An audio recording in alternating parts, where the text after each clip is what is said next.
জি, আসসালামু আলাইকুম রহমতুল্লাহ। সাংবাদিক বন্ধুগণ, আজকের এই সেশনে আমরা আপনাদেরকে ওয়েলকাম করছি। আপনারা জানেন একটু আগেই ইউরোপিয়ান ইউনিয়ন থেকে যারা অবজারভার হিসাবে আসবেন, সেই অবজারভেশন টিমের প্রধান হিসাবে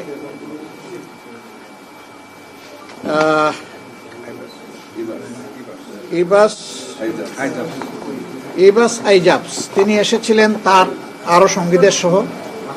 আমরা প্রায় ঘণ্টাখানেক সময় একসাথে কাটিয়েছি। মূলত আলোচনা ছিল ফেব্রুয়ারির ইলেকশনকে সামনে রেখে সাধারণ নির্বাচন এবং রেফারেন্ডাম দুটোই আলোচনায় এসেছে প্রসঙ্গক্রমে। তারা জানতে চেয়েছেন আমাদের দল এবং আমাদের যাদের সাথে সমঝোতা হয়েছে ইলেকশনের জন্য আমাদের প্রস্তুতি কেমন,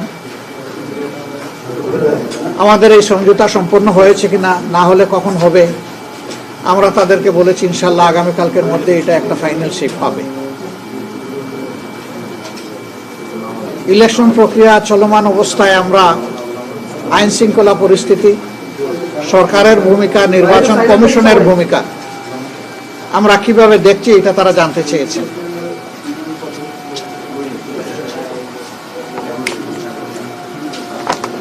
বন্ধুগণ, আমি বিনয়ের সাথে অনুরোধ করব, কারো কোনো ফোন করতে হলে বাইরে গিয়ে করবেন, কারণ আপনার কারণে আরো 10 জন ক্ষতিগ্রস্ত হবে, এটা তো আপনিও চাইবেন না, আমরাও চাইব। তো আমরা বলছিলাম যে তারা এই বিষয়গুলো জানতে চেয়েছেন। সকলের জন্য সমতল মাঠ তৈরিতে কোনো চ্যালেঞ্জ আছে কিনা, থাকলে সেগুলা কি। তারা আবার এটাও জানতে চেয়েছেন,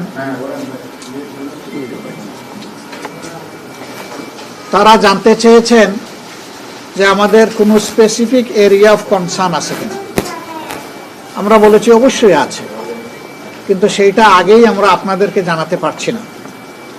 আমাদের এই কনসার্নগুলো এইটা মিট আপ করার জন্য যারা দায়িত্বপ্রাপ্ত আগে তাদেরকে জানাবো। প্রধানত নির্বাচন কমিশন, এবং নির্বাচন কমিশনকে অর্থবহ সহযোগিতা দেওয়ার দায়িত্ব হচ্ছে সরকারের। আমরা এই দুই অথরিটিকে জানানোর পরে আমরা যদি সমাধান পেয়ে যাই, বাইরে কাউকে আমরা জানাবো না। কিন্তু যদি আমরা সমাধান না পাই, তাহলে আমরা এটাকে অবশ্যই জনগণের জানার অধিকার আছে, আমরা জানাবো, তখন আপনারাও জানবেন।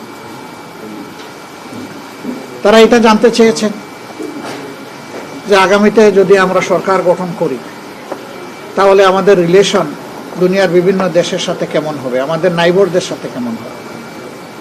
আমরা স্পষ্টভাবেই বলেছি যে বিশ্বের সবগুলা শান্তিকামী, সভ্য এবং গণতান্ত্রিক রাষ্ট্র যেগুলো আছে সবার সাথেই আমাদের সম্পর্ক থাকবে, বন্ধুত্বের সম্পর্ক।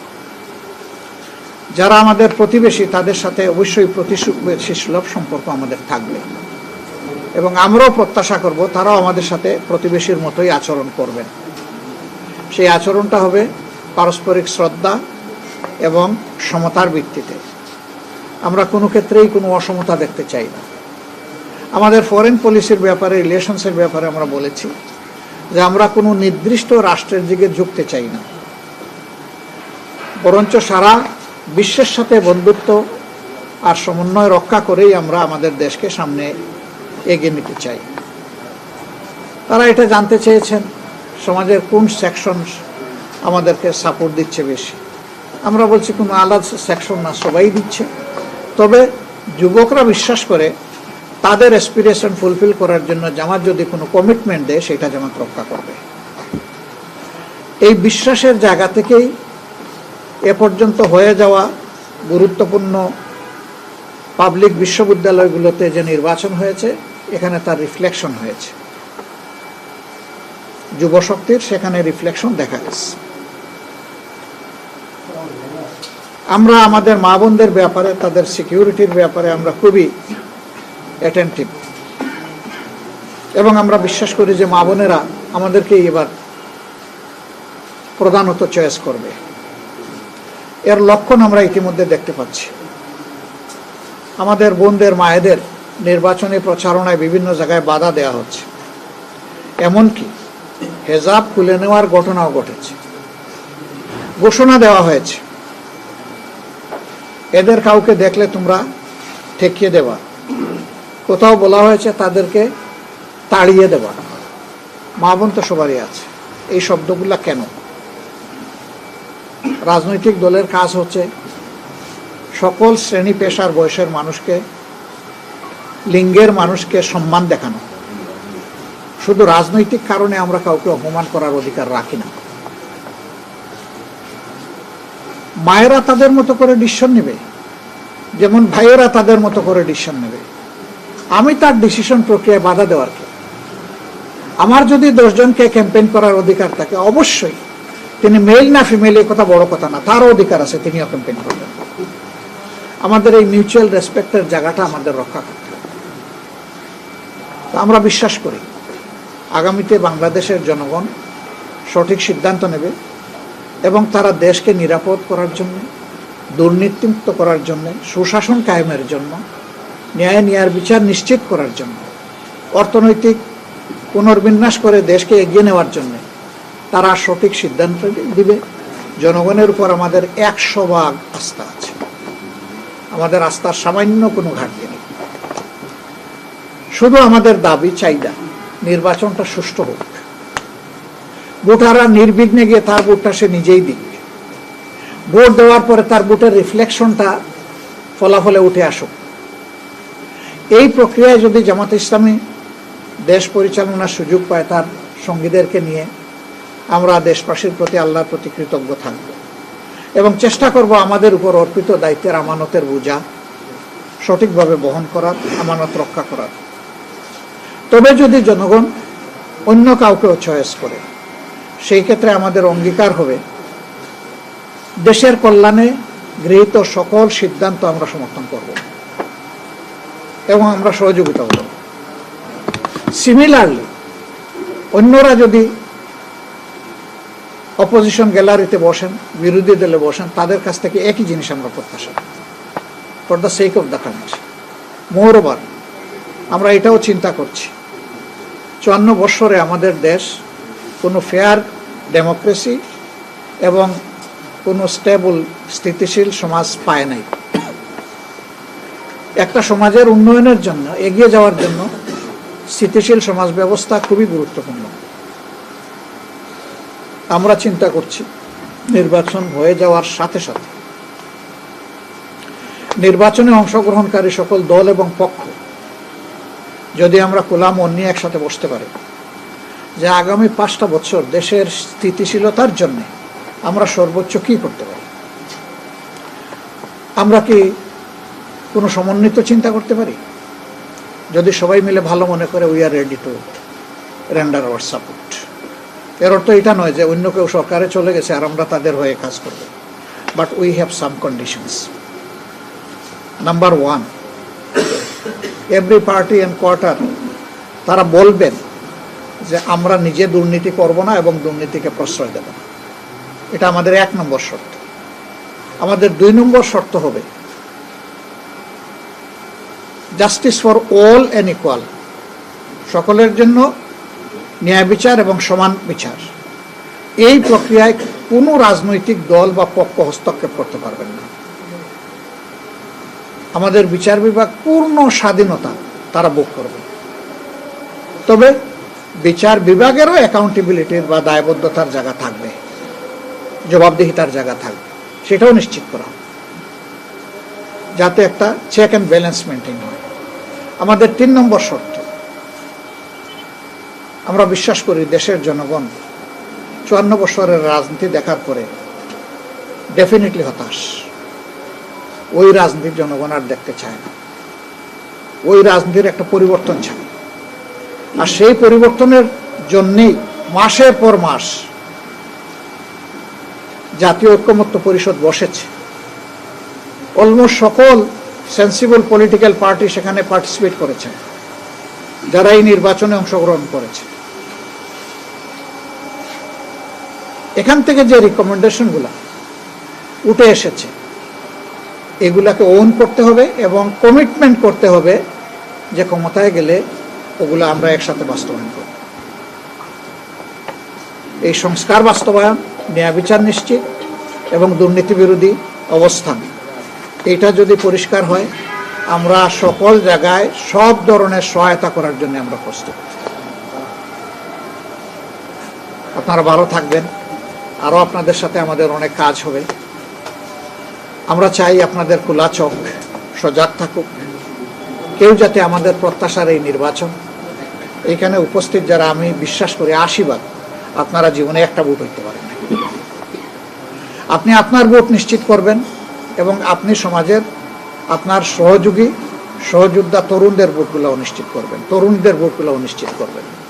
এই ক্ষেত্রে ওয়াচ ডগ হিসাবে আপনাদের খোলা চোখে আপনারা জাতির অত্যন্ত সতর্ক পাহারাদার হিসাবে দায়িত্ব পালন করবেন, এটাই আমরা আপনাদের কাছে প্রত্যাশা করি।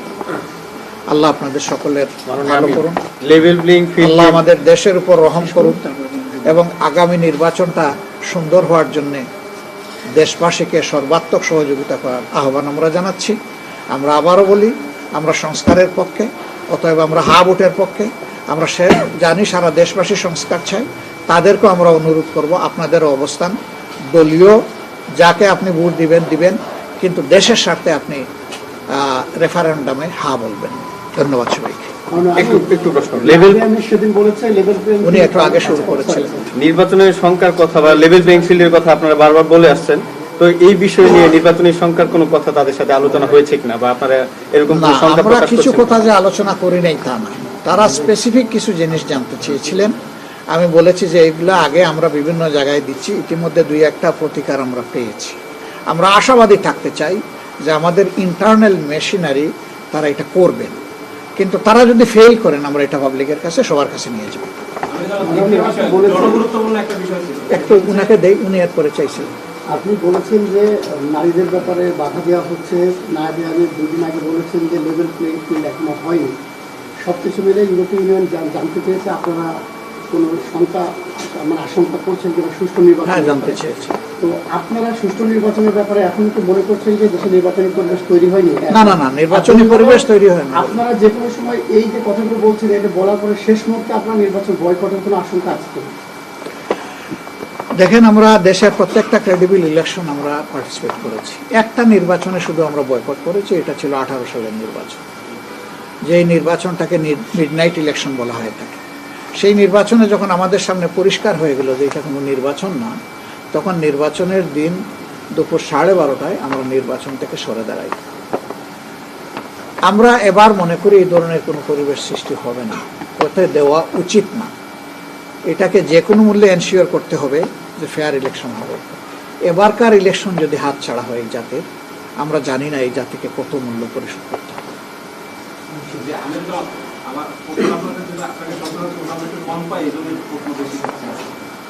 আপনি কয়েকদিন আগে তাহের ভাই আমাদেরকে জানিয়েছিলেন এবং আপনাদের দলের পক্ষ থেকেও একটা ফেসবুক পোস্ট নেওয়া হয়েছে লেভেল প্লেইং ফিল্ডের ব্যাপারে। আমরা একটি বিষয় আপনার দৃষ্টি আকর্ষণ করছি এবং সেই বিষয়ে আপনার মতামত চাই। সাম্প্রতিক কিছুদিনে দেখা গেছে বাংলাদেশের গণমাধ্যম, বিশেষ করে কিছু নির্দিষ্ট মূলধারার গণমাধ্যমেও একটি দলের দিকে আসলে ঝুঁকে পড়ছে এবং এই যে ঝুঁকে পড়ার প্রবণতা, এটা কিন্তু 24-এর গণঅভ্যুত্থানের সময় একটি পক্ষকে আর কি সেভ করার জন্য তারা এই একই অবস্থানে ছিল। আপনার কাছে জানতে চাই, সাম্প্রতিক যে সমীক্ষাগুলো দেখা গেছে যে আপনি সেকেন্ড কমিউনিস্ট একটি দলের প্রধান, সেই হিসেবে আপনার কাছে আপনি জানতে চান যে গণমাধ্যমগুলোতে একটি দিকে ঝুঁকে পড়ার প্রবণতা, এটা আসলে আচ্ছা, আপনার শেষ থেকে শুরু করি। আমরা নিজেদেরকে সেকেন্ডও মনে করি না, ফার্স্টও মনে করি না। আমরা এই ব্যাপারটা জনগণের হাতে তুলে দিতে চাই। জনগণ ডিসাইড করবে কে ফার্স্ট কে সেকেন্ড। নাম্বার 2, আপনি বলেছেন যে কতিপয় গণমাধ্যম, মূলধারার গণমাধ্যম, তাদেরকে দেখা যাচ্ছে তাদের রোল কোনো একটা নির্দিষ্ট দলের পক্ষে ঝুঁকে যাচ্ছে। ওই ঝুঁকাতে এখন বাংলাদেশে বড় কিছু হয় না, এটা ঠিক, কিন্তু আমরা তাদের কাছে এটা এক্সপেক্ট করি না, এটাও ঠিক। গণমাধ্যমের পজিশন, গণমাধ্যম এটা দলীয় মাধ্যম না, এটা মাথায় রেখে গণমাধ্যম ফাংশন করুক, সেটাই আমরা প্রত্যাশা করি। সকল গণমাধ্যমের কাছে এটা আমাদের প্রত্যাশা। দেখেন, গণমাধ্যমের কথাই যদি সব হতো, তাহলে ঢাকা বিশ্ববিদ্যালয় নির্বাচনটাই ধরুন, সেখানেও তো কোনো গণমাধ্যমের পক্ষপাতিত্বমূলক একদম প্রকাশ্য আচরণ ছিল, কিন্তু তারা কি সফল হয়েছেন? তারা সফল হননি। আমরা আমাদের জনগণকে এনাফ সেন্সিবল এবং সতর্ক মনে করি, সচেতন মনে করি। আমরা আমাদের জনগণকে মিসআন্ডারস্ট্যান্ড করি না। আমি বললেই একটা জনগণ খেয়ে ফেলবে, আমি এটা বিশ্বাস করি না। আমার বলাটা যদি জেনুইন হয় সেটা রিসিভ করবে, যদি না হয় তাহলে আমার দিকে ছুঁড়ে না, এটাই জনগণ করবে, সেটা আমরা প্রত্যাশা করি। তবে গণমাধ্যমের মর্যাদার জায়গাটা নিজেরা সংরক্ষণ করবেন, আপনাদের কাছে আমরা এটা আশা করি। এই জায়গাটা নষ্ট হয়ে গেলে, এটাকে বলা হচ্ছে চতুর্থ স্তম্ভ, কার্যত আমার কাছে এটা দ্বিতীয় স্তম্ভ। আপনি বলবেন কার্যত আবার কিভাবে? সমাজের দুইটা সেকশনকে 4 দিক থেকে 4D ডাইমেনশনে দেখতে হয়। একটা হচ্ছে পলিটিশিয়ান, তারা যেহেতু জাতিকে নেতৃত্ব দেবে, আর একটা হচ্ছে গণমাধ্যম, তারা 4 দিক থেকে দেখবেন। তারা যদি এক দিক থেকে দেখেন তাহলে বাকি 3 দিকের উপর তারা ইনসাফ করতে পারবে না। আমরা তাদের কাছে ইনসাফ চাই। সমাজের যদি এটা দর্পণ হয়ে থাকে, আর গণমাধ্যম ব্যক্তিত্ব আপনারা যারা আছেন, আপনারা যদি বিবেক হয়ে থাকেন, তাইলে আমরা বিবেকের প্রতিফলনটা ওই দর্পণে দেখতে চাই। এটা যখন হবে, আমরা যে কথাটা সবসময় অনুরোধ করে আসি যে আপনি আপনার অবস্থানে থাকুন, সাদাকে সাদা বলুন, কালোকে কালো বলুন। সেই কালো আমি হলেও আমাকে ছাড়বেন না। হয়তো আমি পুরাটা কালো না, আংশিক কালো, ওইটাও তুলে ধরেন, সমস্যা নাই। তখন আমার লাভ হবে, আমি আমার কালো পোর্শনটা হোয়াইট করার চেষ্টা করব, আমার নিজের সংশোধনের দরজা খুলবে। আপনি আপনার ভাষায় সমালোচনা করেন, তাতেও আমার কোনো আপত্তি নাই। আমার মনোনীত ভাষায় আপনাকে সমালোচনা করতে হবে, এটাও কোনো শর্ত না। আপনি যেমনটা পছন্দ করেন তেমনই করেন, কিন্তু ওইটা যেন সত্য নির্ভর হয়, এটাই শুধু আমাদের চাপ। ওইনাকে দিয়ে পরে আপনাকে ইতিমধ্যে নির্বাচন কমিশনে আপিল শুনানি চলছে। 21 তারিখের পর থেকে নির্বাচন নিয়ে যে প্রচার মূল প্রক্রিয়া শুরু হয়ে যাবে। কিন্তু এখন পর্যন্ত আপনাদের যে জোটের যে বিষয়টি, সেই বিষয়টি এখনো আমি বলেছি আগামীকালকের ভিতরে সমাধান আসবে। কালকে আপনারা ইনশাল্লাহ হয়তো দাওয়াত পাবেন, না হয় পরশু পাবেন। সবার সামনেই আমরা একসাথে আসবো। কাজ করার কথা বলছেন, ওনাকে একটু দিচ্ছি, ওই যে ভাইকে আটকে ছিল, প্লিজ।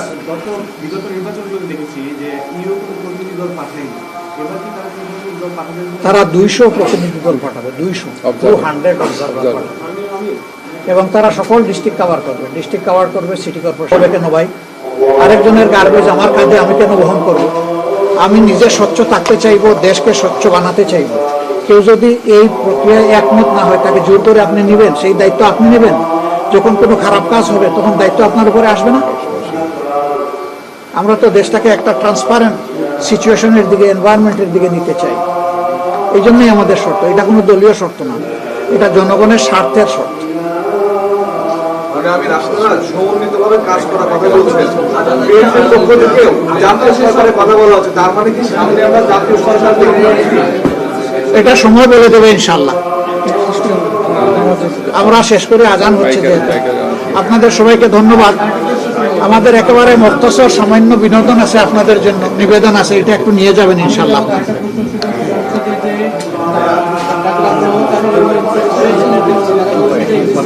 মনে করি তারা বদলাবে, অন্যথায় তাদেরকে বদলাতে বাধ্য করা হবে ইনশাল্লাহ। Thank you very much.